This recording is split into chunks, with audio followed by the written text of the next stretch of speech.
I would like to ask the politicians to please respect the needs and have some empathy with the needs of all those people in the community who cannot drive, who have no access to public transport, and who desperately need the service to get to their appointments. And with an ageing population, there is more need now than ever before for community transport.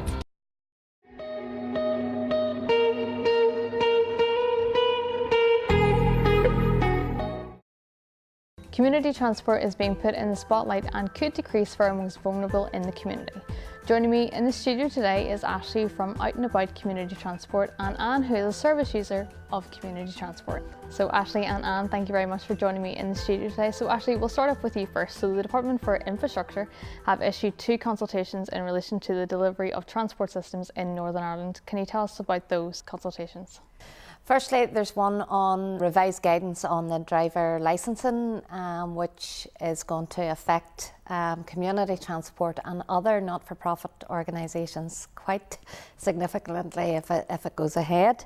And the other one is in terms of the 10B permit, which is the permit that we operate under. And from what I understand, if you got your driving licence before the 1st of January 1997, you were covered driving a minibus under voluntary measures but not for commercial measures. So can you explain this in a bit more detail for us? Before 1997, 1st of January 1997, you automatically got a D1 not for hire reward on your licence. And through that, it permitted you to work under the 10B permit, be paid. So a lot of the community transport drivers are currently on that licence and delivering service under that licence. The new guidance is going to change that, where they want all paid drivers in any capacity at all that they hold a full category PCV D1 licence, which is a minibus test through the DVA, and they must also hold the driver CPC card as well, the driver qualification card. So those would be the 2 things that will be required now if you are driving, if the guidance and the legislation changes in terms to the permits. And if this guidance does change, how will that affect, organisations like yourselves? For our organisation, we operate 6 minibuses. Currently we have 7 drivers. 4 out of those 7 drivers will be taken off the road immediately if the guidance changes and there isn't a good transitional period to come in. We're working to try and to get our drivers trained up and go through the licensing, but it all takes time, and unfortunately there has been delays at every stage along the way in terms of there had been a backlog in terms of getting your provisional licence. So all of those things have impacted. So the 1st of January date is maybe not achievable for a lot of organisations, and right across community transport there was 67 of those drivers who were operating under that D1 not for hire reward licence. So in terms of affecting service, that's 67 drivers off the road overnight, on the 1st of January. So our ability to deliver our demand responsive services it just goes down because we don't have the resources there and we don't have the drivers there to do it. So. And before we talk to Anne, I want to ask you about your organisation. So what do you do for anybody who doesn't know?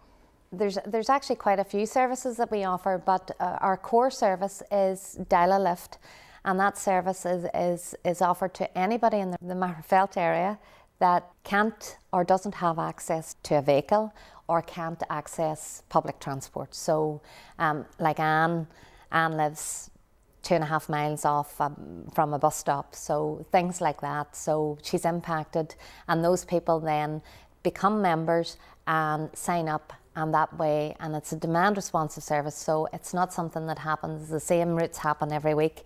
It's, I need you to go to the doctor's this week, I would like to go to do my shopping, I'd like to go and get my hair done, and all of those things, those are all things that can be used for under our Dial-a-Lift service. And then we have a couple of other services as well that sort of complement that. We have recently received SIF funding, and that allows us to deliver sort of extended Dial-a-Lift into the evening and weekend. And then we also offer a group hire service for local groups who provide maybe a volunteer driver so it's a coach of a football team that's taken the team out to a match, and they drive the vehicle themselves, so it's a more affordable option for the wee local sporting groups and organisations locally. And obviously, Ashley just said that you're a service user, so can you tell us how you use community transport? My life depends on it. I use it a lot. Without it, I don't know what I'd do. My life would fall apart because I'm so dependent on it. I have developed sight problems. Not only have I glaucoma in both eyes, I also have cataracts, and I can no longer drive a car, not for the past over 2 years now. I use it then for my medical appointments, going to see the consultant, going to the optician, going to the dentist, going for groceries, and I have a friend who I informed today that the service may be coming to an end.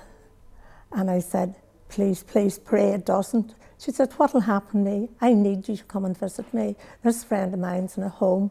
She has depression, and she has 24/7 medical care as well. She has so many medical problems. But she needs me because her two family don't drive. The two Chas they don't drive, so she doesn't see a lot of them. And because of, thanks to Out and About, I can get to see her twice a week. And that really helps her tremendously, and it helps her to cope with her depression, and it helps her to cope with living in a home. And this woman is younger than I am, and she's in a home now for the rest of her life. So I guess that would be one of the huge impacts that would happen if the service was to... Oh, almost definitely. I could no longer go to visit her in the home. I would have to try and get somebody to get me for my groceries. And I have innumerable medical appointments because I have so many illnesses. And on one occasion, I hadn't enough notice for Out and About when I had to go to the doctors because we need 24-hour notice, and I rang for the only taxi in my area, and he said to me, I can't take you because I'm contracted to schools during the day. And I walked, the clinic was 3 miles away. I walked to the clinic, I had to get an injection, and I had to walk back home again. Now that's difficult for me considering that I have asthma and I have arthritis, especially in my feet. For anybody watching this today who doesn't maybe know about community transport or doesn't perhaps know the benefit of it, what do you want them to take away? Well, for anybody who doesn't know about it, I myself must admit I couldn't live without it. And only wish others who are probably in the same predicament as me, unable to drive, and in a rural area, not well served by public transport, and are very often doing without going to the doctor when they feel they really need to go because they've no way of getting there.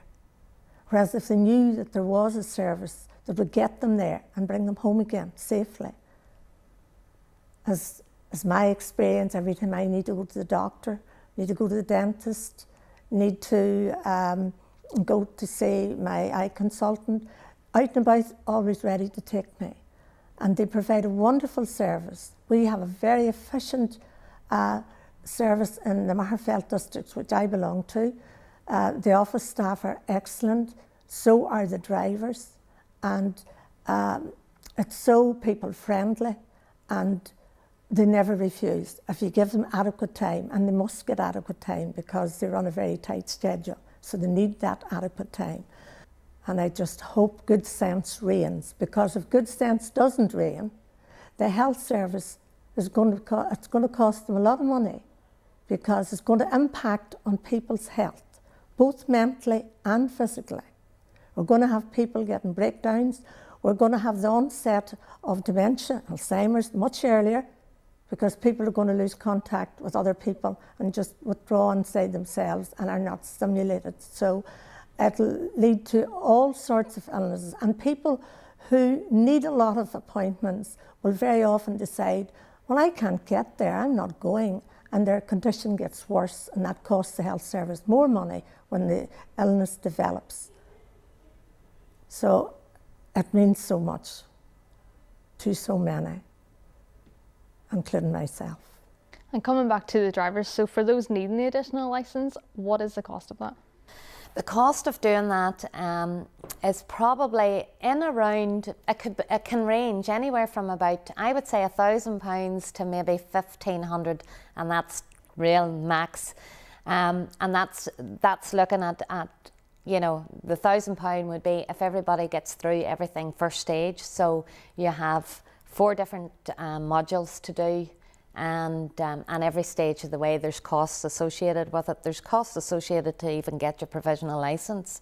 You know, doctors are charging upwards of £100 to have a medical form filled out. So all of those costs are there. The drivers are going to have to pay to get that. Here we are saying to guys that are in their 60s and ladies that are in maybe, you know, their mid-60s, saying, okay, we want you to go and do this. You need to pay for this, or we'll offer to pay for it, but you need to commit to doing it. Well, it's fine that they go and they do it, but it's not going to guarantee that they pass every stage along the way. So it is actually quite difficult to get through that process. But thankfully, you know, so far we have been managing not too bad, and anybody that has taken that sort of challenge on is rising to the challenge and have been very successful in getting through the stages. So. But in saying that, you know, the cost alone would put community organisations and the individuals off themselves, because it is an unaffordable price. Well, we're a small organisation, and I said we have four drivers, so approximately £5,000 is what we need to do. If we take £5,000 out of our operating budget, which again was cut by the department again this year, we lost 3.3% of our operating budget. If we take that £5,000, the likes of Anne, that impacts on our frontline services. So Anne does not get, you know, she doesn't get all the trips that maybe she needs, or somebody else doesn't get all the trips that they need. So it will have a direct impact then on our services as well. And there doesn't seem to be any kind of assistance or help from the department to say, okay, we've got it wrong here, and the guidance we issued was wrong all those years ago, and now we're going to try and help you get over this hurdle. We may be bringing in new guidance, but here's time, and here's some money, and here's some resources to try and help you meet this new standard that everybody has to get to. So that's where we're at with that at the minute. So. And with the consultations, you actually have an engagement event coming up next week. Can you tell us more about that? We are trying to get a collection of stories from users such as Anne. We're having an event in the Civic Centre in Lisburn next Tuesday, the 24th of October. And it's going to be from 10:30 to 3 o'clock. And really, it's open to anybody that feels that this is going to impact. You know, if it's a service user right across the country, because our services run right our province wide, so there is a community transport in every area within Northern Ireland, and Disability Action will cover the urban, sort of the Belfast Bridge covers the Londonderry area in terms of urban, and then some of the other rural transport schemes cover as well the urban transport. So there's people all across Northern Ireland that use our services and that will be impacted. If we are not showing up to pick Mary up, then that has a knock-on effect in family lives as well, because maybe somebody's using that time for respite there, where Mary goes to a centre or goes off to do something for the day. Then whoever's left at home is getting a break from caring duties, from all kinds of everything. So from that point of view, you know, this we want to hear those stories, and this event has been designed especially for bringing people together so that we can capture all of those individual stories, because it's those stories that will maybe make civil servants and politicians sit back and say, you know what, I didn't think it had that impact. and realise just how important the service is. So Anne, what message would you like to send to the politicians?